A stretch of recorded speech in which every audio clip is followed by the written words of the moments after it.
I've been looking now, somebody just like you. First time ko maglakad sa bridge na to.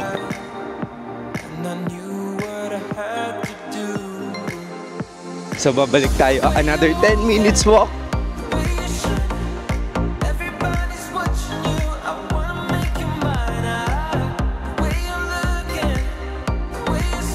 So let's try it out.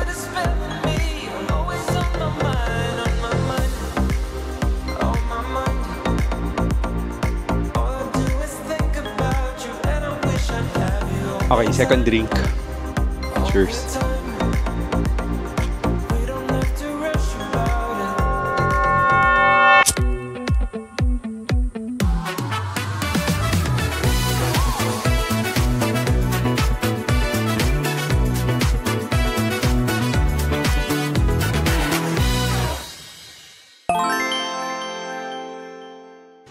Hello everyone, good morning. It's around 7 in the morning and we are here in Siargao and we are currently staying here at Siargao Unlimited and pakita ko sa inyo itong accommodation na to. This is quite brand new, few months pa lang siya and grabe yung aesthetic vibes niya, no? Siargao na Siargao. So pakita ko sa inyo. Oh, by the way, welcome to my Siargao vlog. This is not our usually luxury vlog pero this is something worth vlogging. So I'll show you around for the next few days. If you're interested, keep on watching.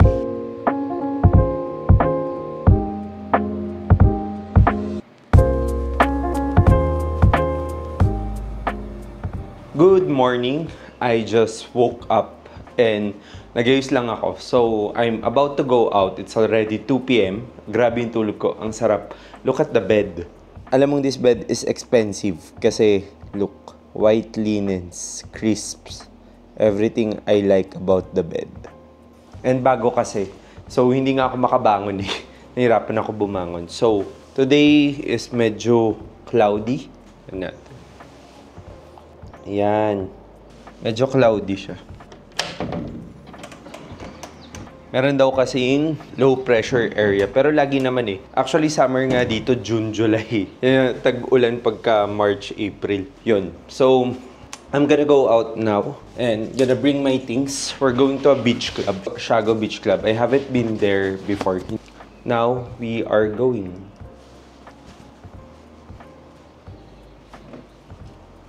But we are going there to work. So, ang gusto ko talaga gawin dito, mag-paddle sana. Since, yun yung lately na-addict na ako maglaro ng paddle. Ooh, brown out. Okay lang yun. That's fine. Okay. So, I'll see you. I'm going out now. Brown out niya eh. Pero paglabas mo, ito yung view ko.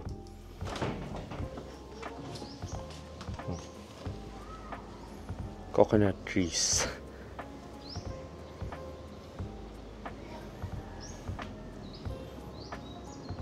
Ito yung room ko. Yeah.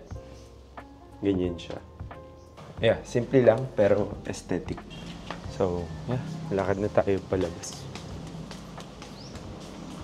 Yan, pakita ko lang yung property.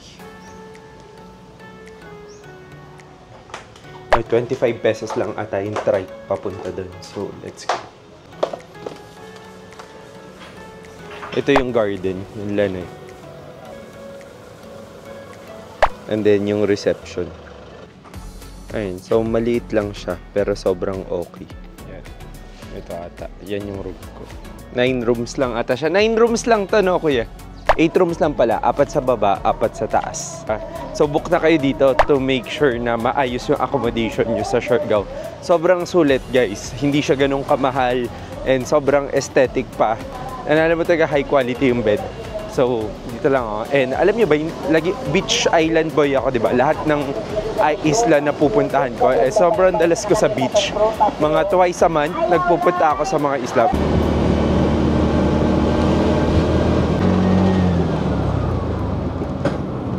Ayun na nga sinasabi ko, island boy ako, hindi ako marunong magmotor.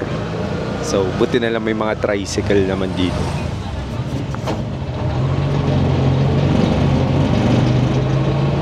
So, nandito tayo sa Siargao. Ayan. Siargao. So, sana maganda yung vibe dito. Ang goal ko this time is puntahan yung mga hindi ko pa napupunta na cafes and restaurant. Parang wala naman ako balak mag-beach or mag-island hopping. Pero tignan natin. Maganda yung weather kasi hindi mainit, hindi maaraw. So, chill lang siya.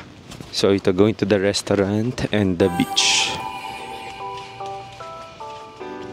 Wow.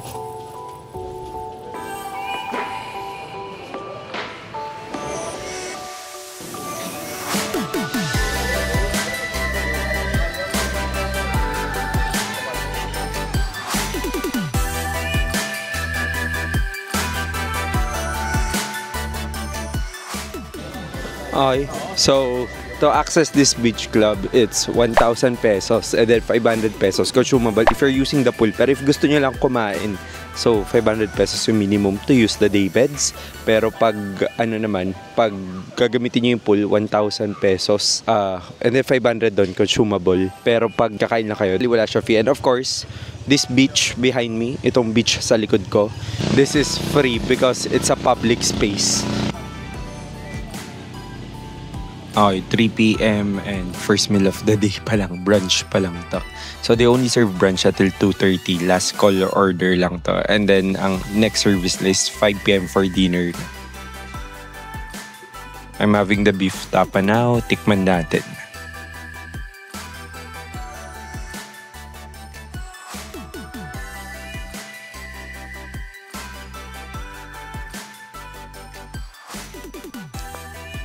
Good naman. Feels so good.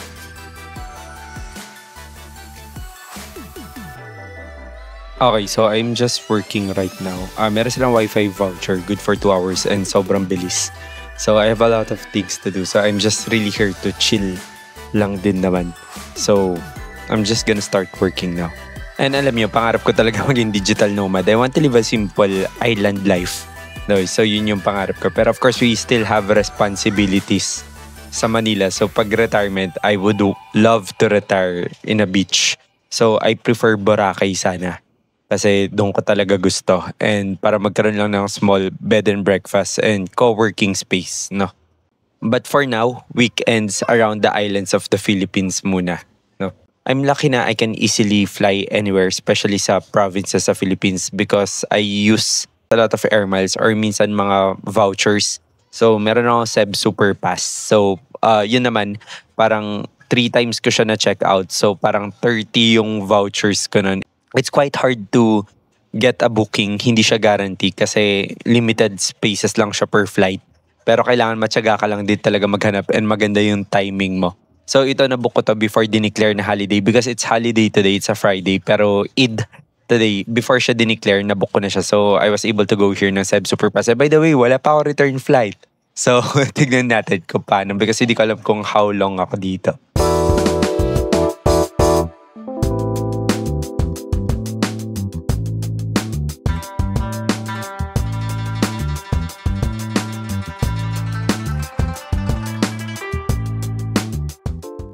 Okay, so it's 5:30 p.m. So it's time to go. And dinner time na rin dito. So I have to go because they're preparing the restaurant for dinner.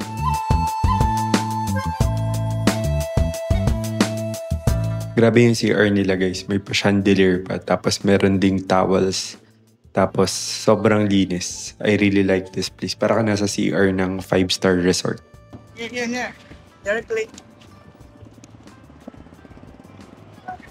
Ay grabe, may Watsons na here. The last time walang kahit anong commercial establishment dito sa Siargao.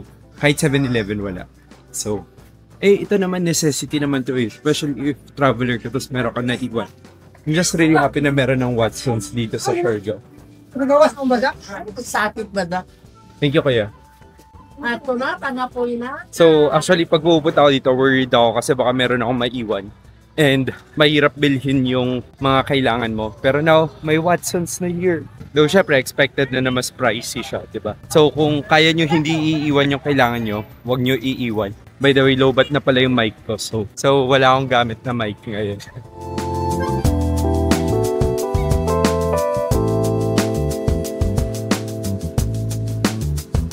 So punta ako dito sa paddle area. because lately na-addict na ako maglaro ng paddle. So, ito yung paddle sa Siargao. Inquire ako for court booking at saka for training tomorrow since it's a Saturday. So, usually yung paddle talaga uso siya sa mga beach area. And ito yung sports ko. Almost everyday ako naglalaro nito sa Manila. Eating dinner now and nag-shower na rin ako. Oh, wala akong mic. So, hindi ko alam if naririnig. But I'm eating here sa Lamesa. It's a Thai fusion cuisine. I ordered pad Thai and ang Coke Zero. So, pwede naman credit card dito. Basta minimum 1,000. Now I'm shaking, drinking all this coffee. These last few weeks have been exhausting. I'm lost in my imagination, and there's one thing that I need from you. Can you come through?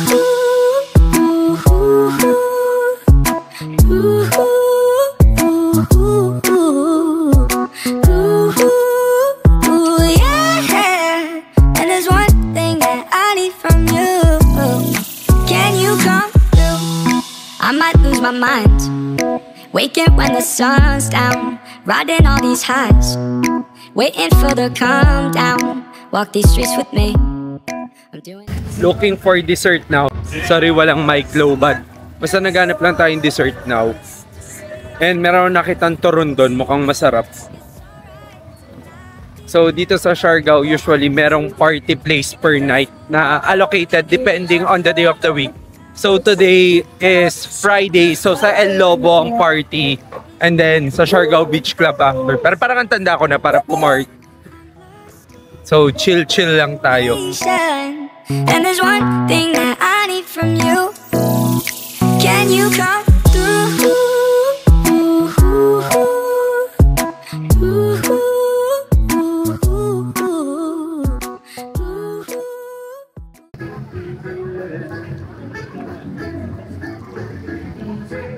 139 pesos na turon.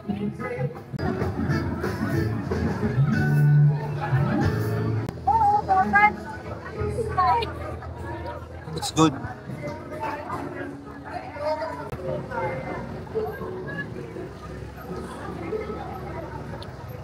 Hindi lang banana yung laman sa loob. May coconut. Hello, good morning. Yes, day 2 in Siargao. My sleep was so good. Pero late na rin ako nakasleep. Mga 3 o'clock na. I don't know why. Well, yun naman talaga yung sleeping time ko, even sa Manila. So, now we're up early because we're going to play paddle. Yes, yun yung pinaka-purpose ko dito sa Siargao, para mag-paddle training. So, this is not your Siargao na may island tour. Pero tignan natin tomorrow if makakapag-pasyal tayo ng island tour. So, I'm preparing for my paddle, pero I have to be back by 12 kasi meron akong online class ng 1 PM. And I can't miss that one. So, yeah. Ayun lang. So, last night, yun, kumain ako ng dinner and then naganap akong dessert, yung turon nga. It was good naman. Medyo, hindi ako masyado nakapag-vlog last night kasi parang wala yung mic eh. And then medyo maingay yung mga lugar na pinuntahan ko. And then, tumambay lang ako for 1 drink, nightcap, and then, yun na yan. Okay, so, we're now going and hindi ko kilala yung mga kalaro ko. Basta meron lang community na nag-join ako. Tapos merong game today. By the way, good morning. It's sunny today. Yesterday, hindi eh. Ayan o. Ayan. So, mas maaraw today. And by the way, grabe talaga tong kama na to. Sobrang high quality. Para ka nasa 5-star hotel. Let's go!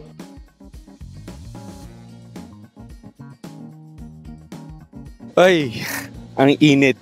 Pero walking distance lang naman yung court sa hotel ko. So, kaya pinili ko rin yung hotel na yun. So, it's less than 7 minutes walk siguro. And again, hindi tayo marunong sumakay ng scooter. So, kailangan natin maglakad everywhere we go. Actually, kagabi, naglaro na rin ako. Kasi merong kulang na player. So, na-fill in lang ako. Pinahiraman nga lang ako ng shoes kagabi. Pero hindi ko nang document kasi lowbat na ako. Nalowbat niya ako kagabi, di ba? So, now, pero nakakayadi kasi mag-film habang naglalaro eh. Especially di ko na makilala yung mga kalaro ko. Okay, I was walking sa opposite direction pala. So babalik tayo. Another 10 minutes walk in this heat. No, under the sun. So warm up ko na rin to. Okay. Ayan yung hotel ko. Now I have to walk pabalik. Ay, the thing with Siargao is if hindi ka mag-island hopping, you will rarely see a nice beach. No, unlike sa Boracay, paglabas mo, andun na. Pwede ka lang mag-cafe and then meron ka ng beach view. Dito, it's a different vibe. So, iba naman talaga dito. So, dito you really need to travel to enjoy the beach. Unless nagsasurfing ka, dyan sa Cloud9, pwede. And mas ang Siargao, parang mas more on community feels, ganun. So ibang vibe din talaga siya.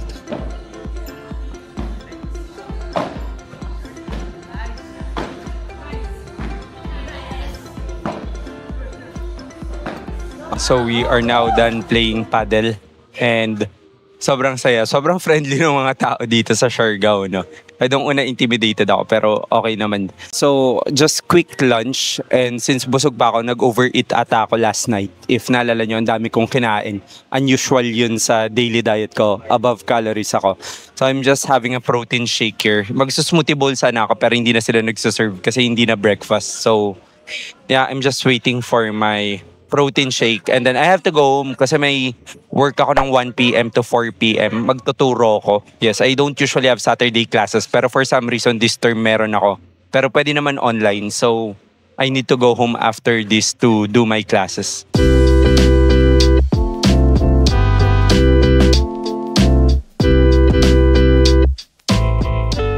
And technically liquidate your property ASAP.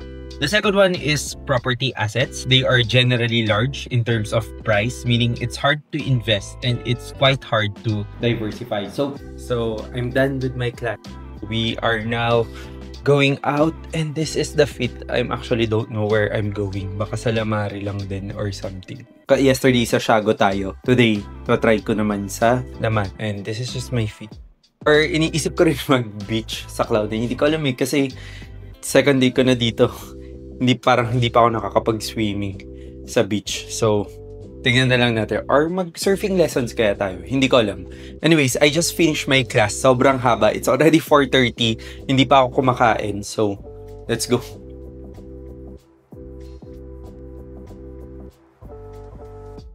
So, dito tayo sa Cloud9. Hindi pa pala ako nakapunta dito. I mean, nakita ko lang siya from Shake Shack. Ay, Shake Shack ba yun? Hindi. Nakita ko lang siya from ano mang name ng restaurant na yun before. Pero hindi pa talaga ako nakapunta. May entrance pala, 100 pesos. Siya, nakalimutan ko anong name ng restaurant na yun. Mamaya alalahanin ko. Lakarin na natin. Again, not my first time in Siargao, pero first time ko lumalakad sa bridge dito sa Cloud9.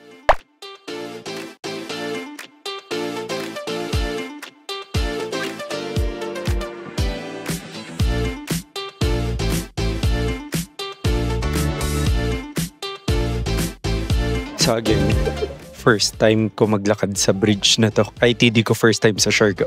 Sobrang bored ko lang siguro today. Wala na rin kasi talaga ako magagawa. Hapon na natapos yung class ko. So, well, there's always a first time. Okay, so sa dulo ng bridge na to, pwede ka lang manood ng mga nagsasurf. So yun pala yun. Now I know. I'm on my way back and di pa tayo kumakain today. Yung banana shake lang kanina before yung class ko, after ko mag-paddle. So, punta na tayo sa Lamari. So, we are now here sa Lamari. Anong kasama ng grilled tuna niyo? Wala po. Tuna. Wala. Tuna lang siya. And then, anong cocktails niyo for happy hours? Kalmasayog, Passiflora, Bacanawa. Try niyo po yung Bacanawa. Get. So, sige, try ko yung Bacanawa bread. Abot pa ako sa buy one take one. Maangang ba tong peri-peri chicken na ano nyo? Hindi sandwich? Hindi.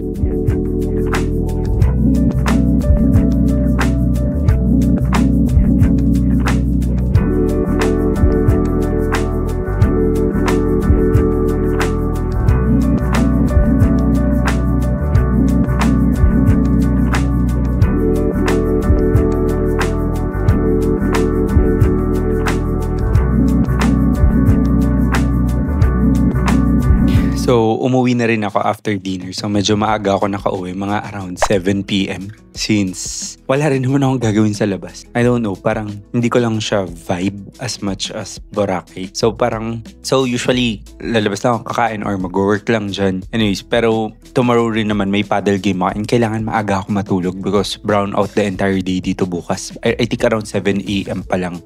Wala nang kuryente tomorrow. And halos lahat ng cafes closed din tomorrow. Yung blackout has always been a problem sa Siargao. So best thing to do is to go on island hopping. Pero ayoko rin naman mag-island hopping bukas because ilang beses ko na yung nagawa. And ilang beses na ako nakarating doon. So chill lang din. So for tonight, mag-e-edit lang ako ng content and then work a little. And then tignan ko mamaya if feel ko lumabas or not.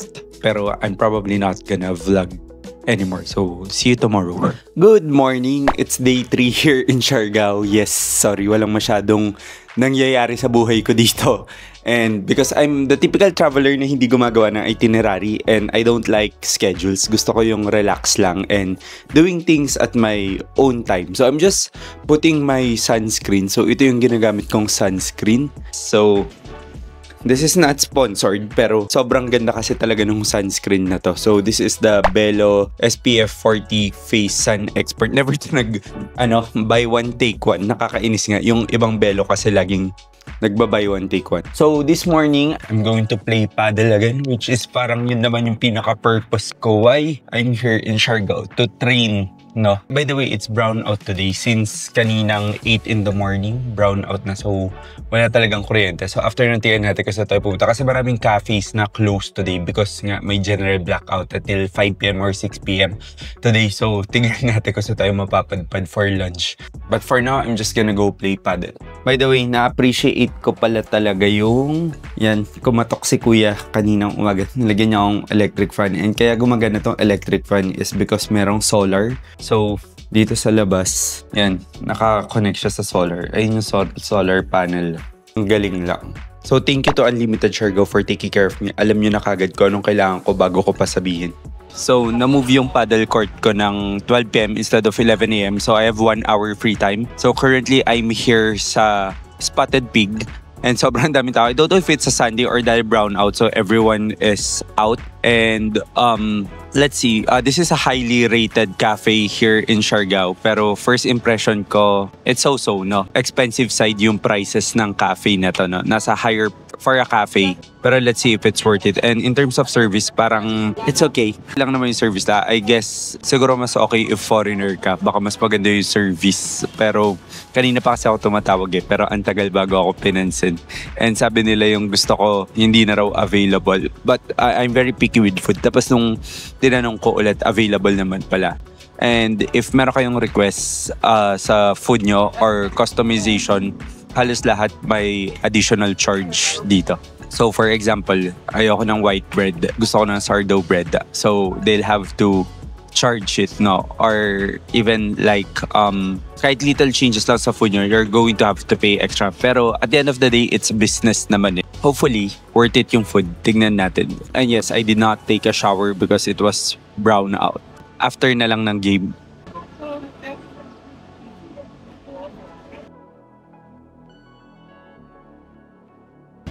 So, okay naman siya. At least well done yung eggs. I'm just gonna finish eating and then go na sa paddle game. I just want something light para hindi mabigat.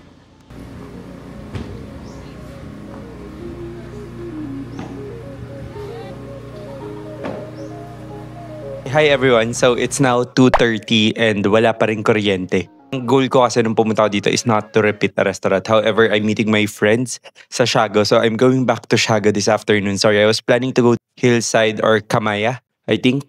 Kaya lang sabi la Siargao daw So better. And I also want to see my friends kasi like isolated na ako for ilang days. And mag-isa lang ako dito. So sometimes it's more fun to share the experiences, no? With your friends. So yeah. So I guess babalik tayo sa Siargao this afternoon. And gusto ko rin talaga mag-beach. And so far yun lang yung nakita kong restaurant na may easy beach access. So, kasi naman, nung nag-Siargao tayo nung Monday, Kasi naman, nung nag-Siargao tayo nung Friday, I was working the entire time. I was working for 4 hours. Again, walang work. Just really to enjoy and try natin mag-swimming din. It's not true na you need to know how to drive a motorcycle to enjoy Siargao. Sobrang daming tricycle transportation dito. So, kailangan nyo lang pumara. And they could go anywhere. Nagla-land tour pa nga sila. Hello guys, we're finally back in Siargao. And this time to really enjoy the beach because last time nag-work lang tayo dito. So it's happy hour now. Drinking my margarita. It's 30% off pagka happy hour. So what you have to remember is if pagpupunta kayo dito, they don't serve food between 2:30 to 5:30. So make sure kumain na kayo. Galing ako sa JT's Manukan kanina. Doon ako nag-lunch.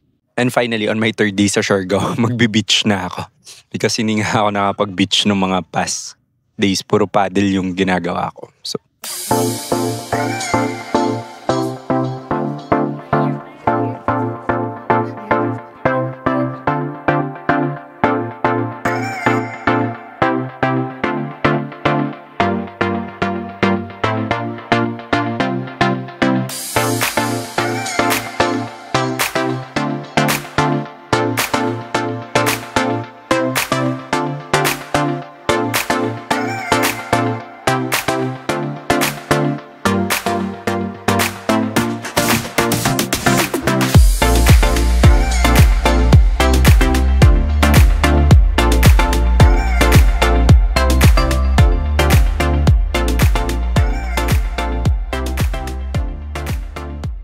done with dinner. Okay naman sa Alma. Actually, super okay nung food. Masarap naman. Parang almost fine dining na rin yung level niya. So, it's a Spanish restaurant. And they have a branch in Poblacion pala, in Makati.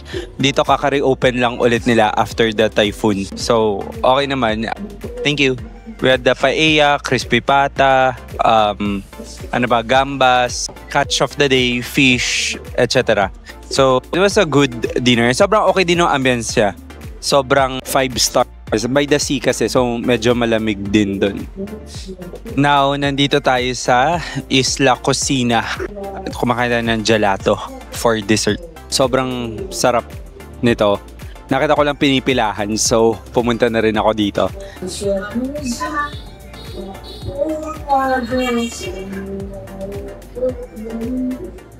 Hello, so we are currently here sa Alma Restaurant. So, just waiting for my friends. So, actually galing ako sa beach. Nag-beach ako while drinking kanina, diba? So, hindi pa ako umuwi.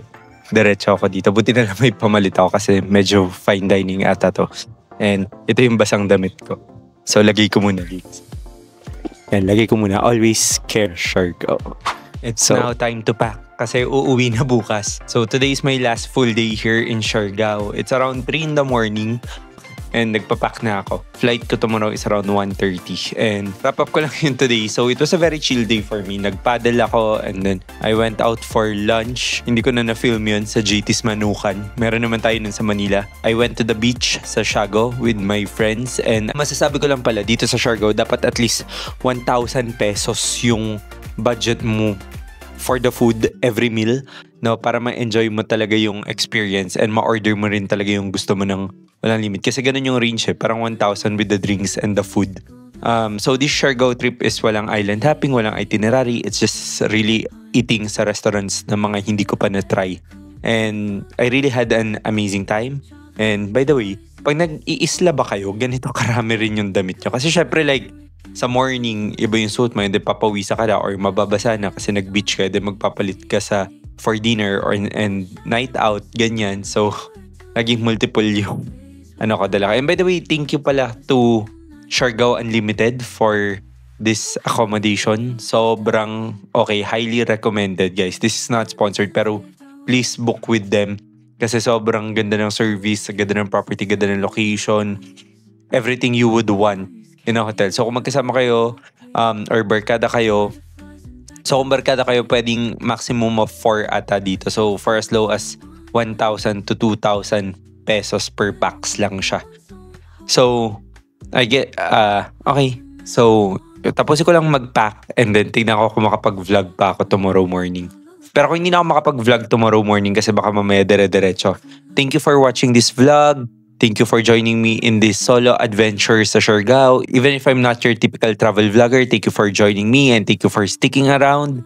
Finally, we're growing in subscriber. It's a slow growth, but it's okay. Again, this vlogs is for my journal. It's for my diary. Thank you for watching. Don't forget to connect with me on my social media accounts if you have any questions. And comment down below your favorite part or favorite restaurants here in Siargao. It's time to check out. Bye. See you next time.